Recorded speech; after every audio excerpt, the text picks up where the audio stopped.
this practice will, when they're settling down for the night, they'll plant the umbrella will have a kind of hook on the top. They'll attach the hook to a branch of a tree. They'll spread out the mosquito net. Then they'll sit under the umbrella meditating through the early part of the night. Then when they're ready to go to sleep, they might just spread out a mat, sleep under the umbrella, under the tree, and then the next morning they'll continue their wandering. And then some live out in the open air without even taking the shelter of a tree. And there's another practice of living in cemeteries or charnel grounds. This is a way of testing oneself for fear. Because in South Asia, probably East Asia, there's a lot of fear of ghosts. Here too, a lot of people fear ghosts. A lot of people have. There's a lot of people here also that believe in all kinds of stuff. Yeah. I have my brother-in-law. Yeah. Believes in ghosts, and I try to tell him, what do you worry about the ghosts? A lot of people worry about it. Yeah, the other day I was taking a walk around the monastery, and two of the nuns were taking a walk at the same time. And so we were walking together, and then one of them asked me, is anybody living with you in Taishu Hall? I said, no, I'm staying there alone. And they said, aren't you afraid?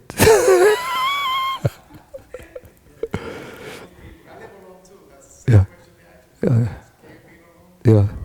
Yeah, but then I said, afraid? Why should I be afraid? And the two, they sort of looked at each other, a little embarrassed. And then one of them said, ghosts?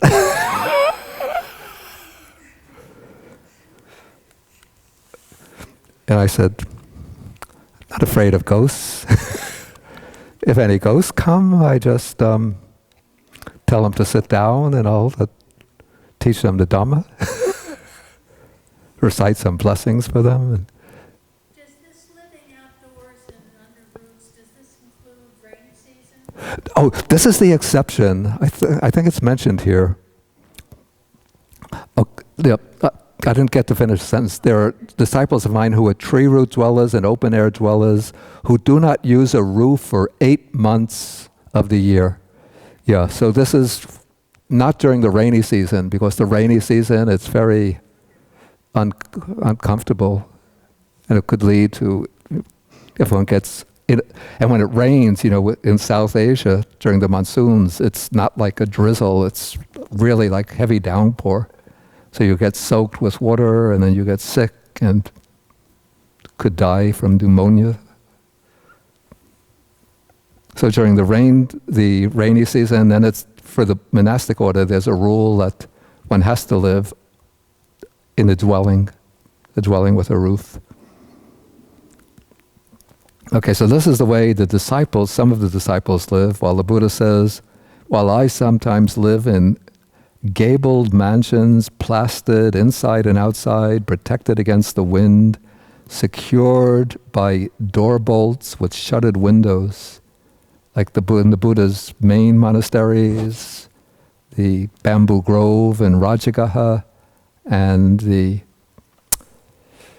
Jeta's Grove in Shravasti. He would have had, the people would have built nice cottages for him, and everything was quite comfortable. It's not that the Buddha wanted comfort or needed comfort, but people wanted to honor him, and so they would build nice dwelling places for him.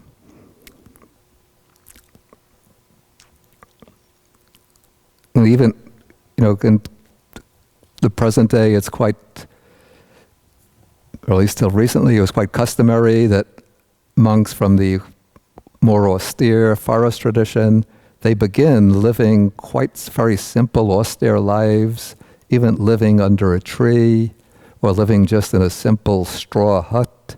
But then, because of their reputation, they attract many disciples, and then that little hut turns into a formal monastery, then the boundaries of the formal monastery spread till it becomes a large monastery, and then people will build a special cottage for the head monk, which looks quite luxurious. And it's not that the head monk wants luxury, but people want to honor him, and so they build very nice, comfortable cottages for them. But often they still continue to live quite austere lives.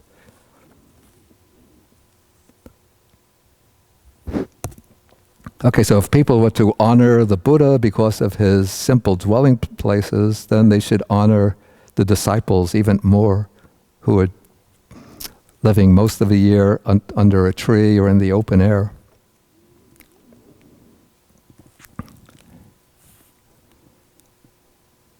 Okay, then we come to the fifth reason. So suppose my disciples honored and respected me, thinking that the recluse Gautama lives in seclusion himself and praises seclusion to others. Okay, in that case, they would be partly wrong, because the Buddha says there are disciples of mine who are forest dwellers, who live in remote dwelling places, who live in the jungle thickets, far from the busy centers of commerce, from places where people have settled. So they live deep in the jungle, deep in the forest. Even they don't live in monasteries, but maybe just in remote huts and caves in the forest. And then just if there is a Sangha community nearby, then once each half month, then they will come to join that Sangha for the recitation of the Patimokkha. That's the code of monastic rules. It's the code of monastic rules. So according to the regulations, the monks who are dwelling in a single locality are supposed to get together on the full moon and the half moon day, the full moon and the new moon days, to recite the code of discipline, the Patimokkha.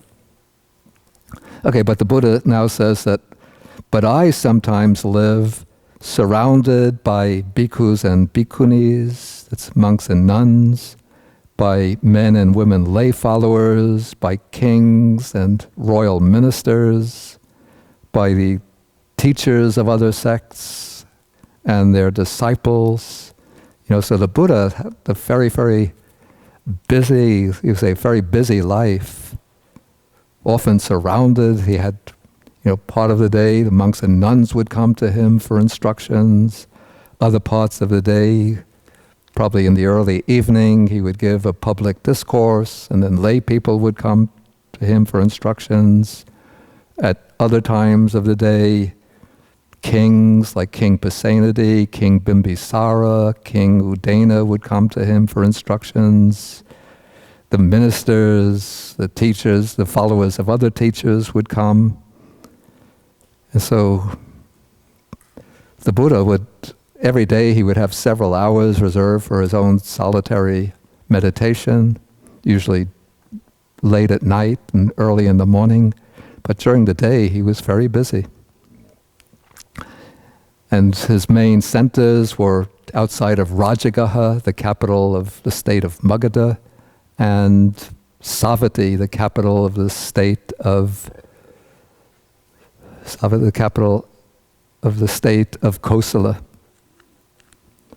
Okay, so if people were to respect the Buddha because he lives in seclusion, then they should respect those of his disciples who are the forest dwellers even more than they respect the Buddha. And so those aren't the ultimate reasons, the real reasons why the Buddha's disciples honor, respect, revere, and venerate him and live in dependence on him. Okay, at this point I'll ask whether there's any questions from anything that's come up so far. Please. Yeah, it's good if, I should also mention, everybody who wants to speak should take the microphone, and when you finish, you hold the microphone till the next person wants to speak, and then you give the microphone to them. Yeah, two questions, sorry they add on.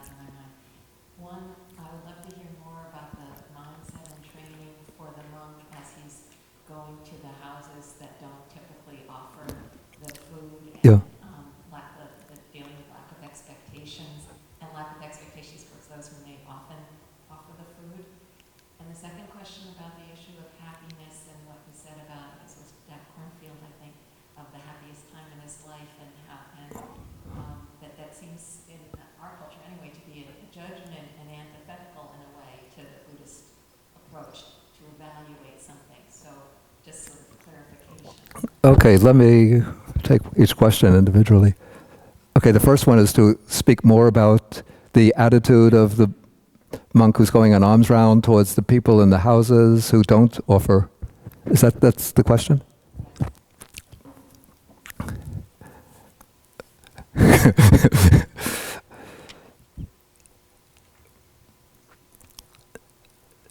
mean, I can't speak for others because and there'll be a lot of diversity depending upon the individual monk. You know, some person might be grumbling and complaining in his mind, but we could say that the ideal attitude is, or should be, one of equanimity towards those, or let's say impartiality in loving kindness and compassion towards those who give and those who don't give.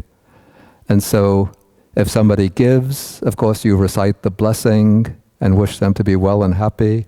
If somebody isn't giving and you know that the person is aware that you're outside, but they just don't want to show themselves because they're somewhat miserly, again, one should be wishing them to be well and happy, and maybe further wishing, may they develop the mind of generosity and break free, break out of this grip of miserliness. And sometimes this mental force can have a power that can, change people for the better. And this is something that I had observed in Sri Lanka. One doesn't want to make judgments, but it's a little bit of sort of the knowledge that one gains through experience. What I found, maybe it's a little karmic warning to us. We found through experience that it's also an inside secret if you get ordained and go to Sri Lanka. The best houses for alms round, it's not the really rich people, not the really poor people, because, you want to give them the opportunity to give, and often they want to give, but sometimes they just don't have anything. But it's what we would call maybe lower middle class, or basically people who are from the farming communities, or in the city, those people who might have migrated to the city from the farming community, agricultural community, and are not living at a high, luxurious standard, but are they have sufficient food for themselves and their family, but they're not living in abundance, in luxury and abundance, because somehow they have this traditional Buddhist faith, they have the spirit of generosity, and they like to give to support those who are following the Buddhist path.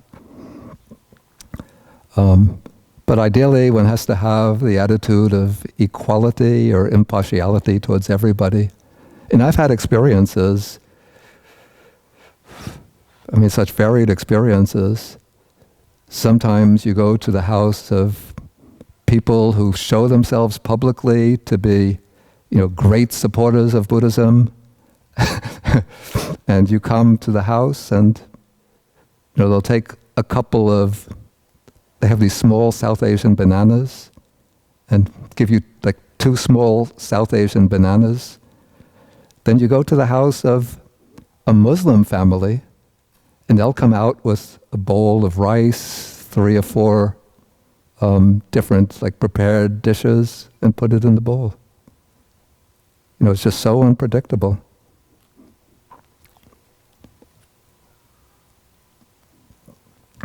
But again, the ideal attitude is wishing equally for all of them to be well and happy, and for all to develop minds of generosity, not for one's own sake, but for their own sake. Okay, then does that deal with the first question? Then the second question, when Jack Cornfield was thinking back to the time when he was a monk, and he thought that was the happiest period of his life, mean, naturally we consider certain times happier than others, so I don't see how that can be avoided. Even the Buddha himself would, towards the end of his life, when he was having so much trouble with monks quarreling and disputing, and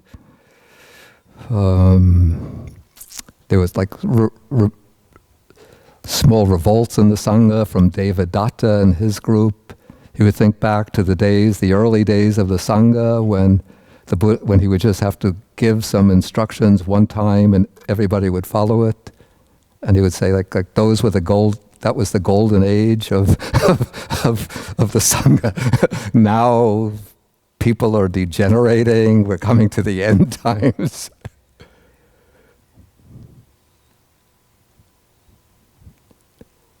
Okay, any further questions?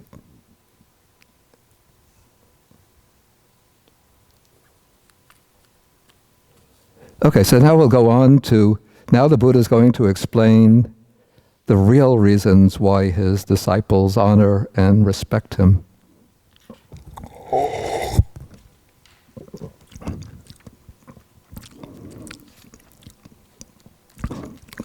Okay, so they go in a kind of progressive series. So he starts off at the most basic level. He says, "My disciples esteem me for the higher virtue." This is virtuous behavior. So that the ascetic Gautama is virtuous, a virtuous behavior. He possesses what's called the supreme aggregate, or say set of virtuous behaviors. And then we see the various types of virtuous behavior of the Buddha described. For example, basically it would correspond to his description of the disciples' virtuous behavior in Sutta 27. I won't go into this now, but that he abstains from killing, stealing, he's observed celibacy, he's a speaker of truth, he speaks words which are always gentle, which bring together those who are divided. He always speaks, his speech is very meaningful, he doesn't engage in idle chatter, and various other qualities that illustrate his commitment to, say, renunciation, inner purity, harmlessness, kindness, compassion. Okay, so this is the first quality because of which my disciples honor and respect me. Okay, then the disciples my disciples esteem me for my excellent knowledge and vision. This is jnana dasana, knowledge and vision. So when the recluse Gautama says, "I know," he truly knows. And when he says, "I see," he truly sees. He teaches the Dhamma through direct knowledge. This is abhinya. That it's not a speculative teaching, not a teaching which he's just devised intellectually, but it's a teaching which is based on abhinya.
So the word abhinya, the prefix abhi, has something of the sense of higher and also direct. So he teaches the Dhamma on the basis of a kind of higher knowledge, which is also a direct experiential knowledge. So it's not just intellectual, not just a mental or thought construction, but it's a superior realization of the truth. He teaches the Dhamma certain... Oh, you barely see it out there. Some of these markers have to be retired.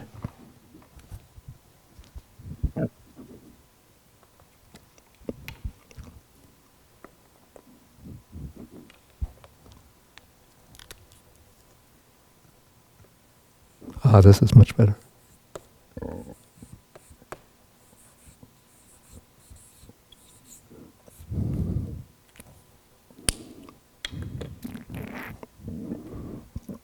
Sanidana. Nidana, sometimes it has the meaning of cause or origin. Probably here it has the meaning something like a reason. Like when he presents a teaching, he'll back it up with reasons, with proof, with evidence. And then the third phrase, it had always been something of a puzzle to me, but now I think I've understood it. Sapati haryang. Now in certain contexts, the word patiharya has the meaning of what we would call a miracle.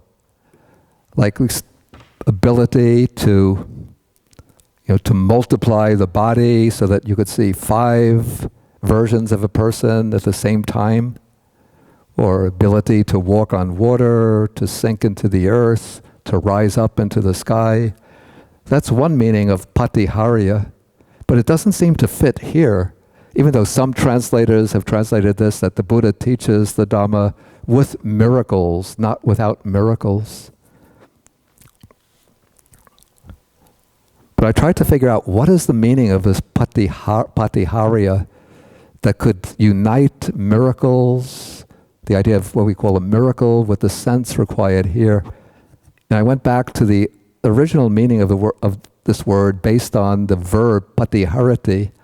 The word harati means to take towards oneself, whereas pati gives a sense of moving in the contrary direction, the opposite direction. So patiharati seems to mean not taking towards oneself, but pushing away, or now I render it providing an antidote, something which can strike down or eliminate. And so the Buddha teaching gives a teaching which eliminates opposition in the sense of striking down doubts because it's reasonable or convincing. It eliminates the obstructions of the mind, the defilements. And also we could bring in the meaning of miracle under patiharya in this sense, that a so-called miracle is one which breaks down or removes our fixed conceptual framework about the way things work. So if you think that at any given time a person is in one place, not in another place, and yet you come up and from Taishu Hall where you were speaking to Bhikkhu Bodhi, and then you see he's sitting here giving a talk, you wonder, how could he be in 2 places at the same time? And then I say, well, I don't have any twin brothers. Then that phenomena breaks down your fixed conception that a person is in one place at one time. Or if like somebody walks across the water without falling in, it breaks down the fixed conception that a person will always sink into water if they step on it. Okay, so the Buddha teaches the Dhamma it's hard to get one word for sapatiharya, in a manner which is convincing, in a manner which is an antidote to, we would say, to doubts, an antidote to mental defilements. Okay, so this is the second quality because of which my disciples honor me. The third is that the recluse Gautama is wise, or the disciples esteem him for the higher wisdom. This is very closely connected with the excellent knowledge and vision, but it seems to be given us to have special connotations of its own. So they think the recluse Gautama is wise, he possesses the supreme aggregate of wisdom. And then this is the way this wisdom is being illustrated or explained. It is impossible that he should not foresee the implications of an assertion. So if he makes an assertion, he knows all of the implications of that assertion that others might try to draw out from it. So he won't get, in discussions with others, he won't get trapped into a self-contradiction. By somebody taking one of his statements and saying, this is the implication of your statement, and that implication contradicts another statement you made. So you're defeated in debate.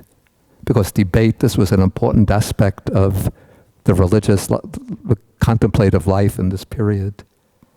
Okay, so it's impossible that he should not foresee the implications of an assertion, or that he should not be able to confute with reasons the current doctrines of others, the doctrines with which he disagrees.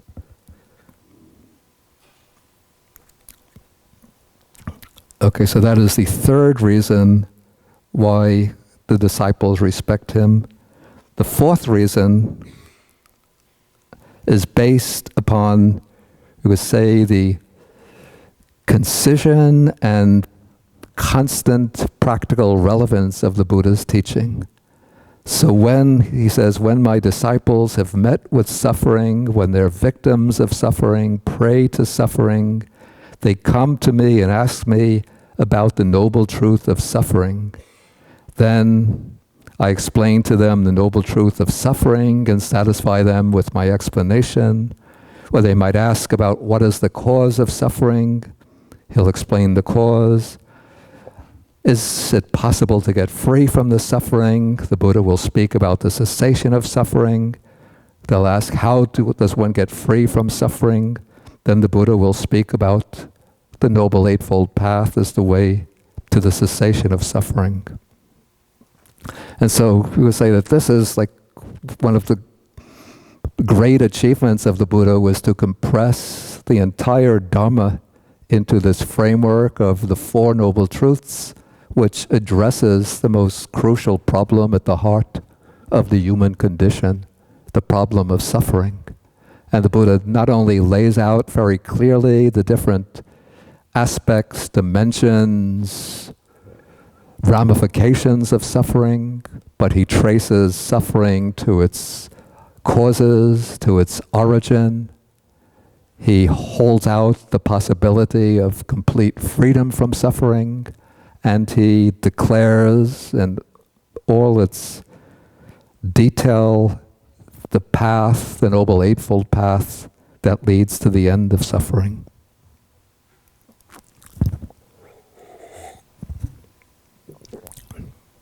Okay, at this point I'll stop and then ask again whether there's any questions on anything brought up here. Okay, Richard, please take the microphone. Different translations of suffering seem most appropriate to. How's, for instance, trauma? Trauma. Trauma, yeah. Is that a good translation of suffering? I think trauma is too dramatic. Even suffering is not such an adequate translation of the Pali word dukkha, which can suggest degrees of dissatisfaction, which don't really amount to what we would call suffering. But any kind of degree of annoyance, dissatisfaction, irritability, discontent would also be included within dukkha. Affliction? Even affliction seems to me a more extreme form of dukkha. It doesn't take in so much the subtle dimensions. So I think that in the final analysis, there's no real adequate translation of the word dukkha. Some people, in fact, we've used unsatisfactoriness, which maybe it's the most accurate, but it's rather unwieldy term to use in ordinary conversation or ordinary discourse, because we don't even use the word unsatisfactoriness in the everyday English speech. Simone Weil and Henry the translators use the word affliction, so I think what they mean are pretty much the same thing. Affliction. Well, yeah, but they're translations from French and German. Yeah, I don't. Affliction. Hannah Arendt and the human condition. Yeah. And Simone Weil. I'm wondering whether Yeah, I don't think anybody has really solved the problem of translating dukkha. But Katie, did you have some comment on that? I wanted to ask if I understand that this is the correct etymology, do and ka, like the poorly fit axle to the wheel that causes the cart to constantly be on. I've seen that explanation, but it's what I would call an example of a playful derivation, not a literal derivation. I think ka just indicates a state, and the prefix dur usually indicates something negative, like duganda means something which is bad smelling, malodorous. Dukkata means something badly done. Dubasita means wrong speech, what's badly spoken. So dur just has the sense of what's bad, and ka is a state. But there's another word, akka, which means the axle of a cart. So they say dur akka means, was it that the axle is off balance, something like that? But it should be taken just as a playful derivation that one gets in the commentaries, not a literal derivation. How about stress? I know some translators have used stress. It's one aspect of dukkha. I don't like it so much because we speak of, especially nowadays, people have a lot of stress. And so we speak about programs of stress relief. And so you think that you're following Buddhism to get as a kind of program of stress relief. But in certain conditions, it does, seem applicable. Certainly it's a major aspect of dukkha.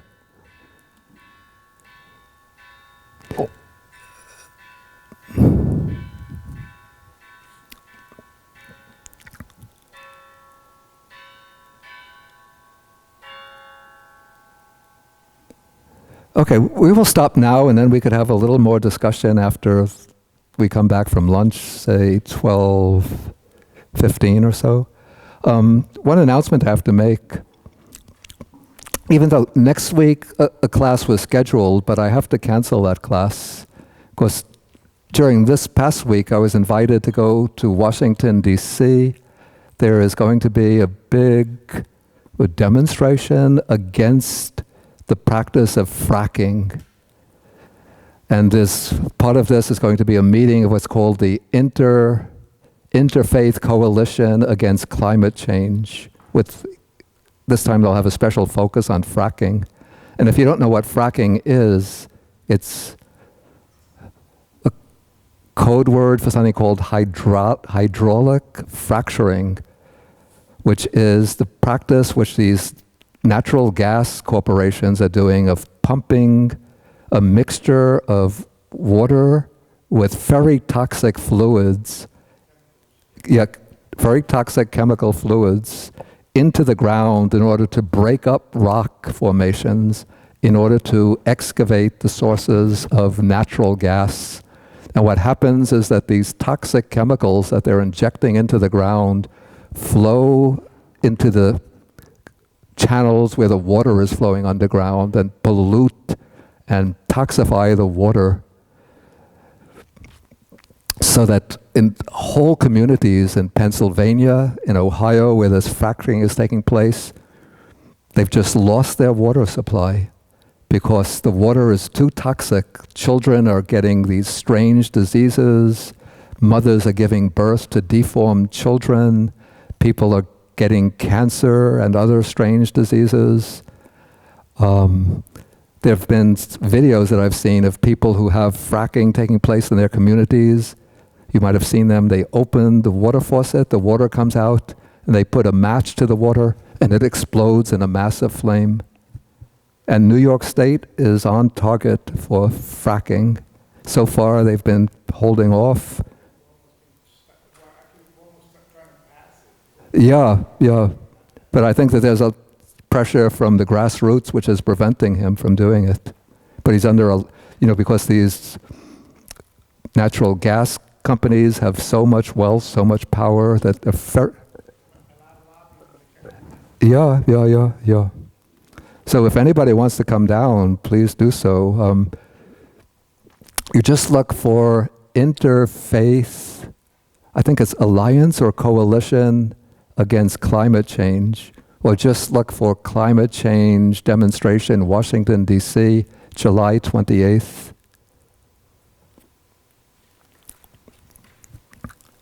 Okay, so next week we won't have the class, but then in the original schedule I didn't have the class for August 4th because they call a spiritual retreat here for 3 days, but I found this going to be in Mandarin, and even if I have to give a class, I could do it in the afternoon. So we will have our class August 4th, but it will be in the library rather than Kuan Yin Hall. So I got permission to use the library for the class on August 4th. And so we'll start at,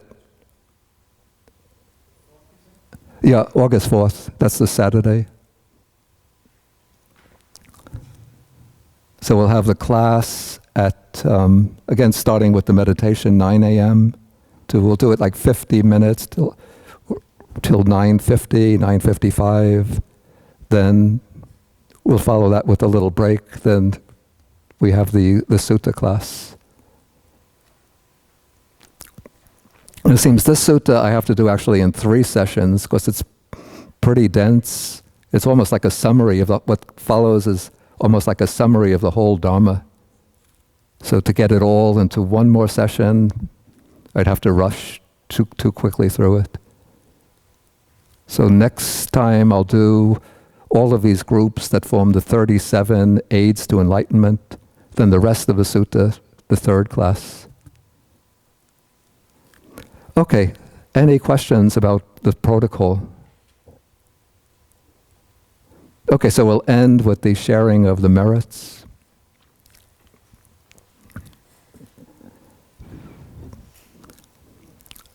Akasata chabumata deva naga mahidika punyantang anumoditva chirang rakantu sasanang.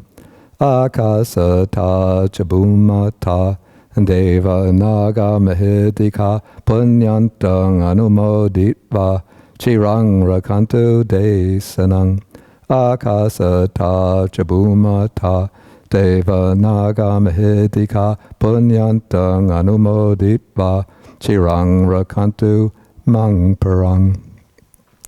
Etavata chaham hehi sampadang punya sampadang sabbe devanumodantu sabba sampati siddhya. Etavata chaham hehi sampadang punya sampadang sabbe bhutanumodantu sabba sampati siddhya. Etavata cham hehi sampadang punya sampadang sabbe satanumodantu sabba sampati siddhya. Bhavag upadaya avichihetato etantare satakayupapanna rupi arupicha asanya sanino dukkha pamuchantu pusantu nibuting. Okay, then we end with the 3 bows, 3 short bows.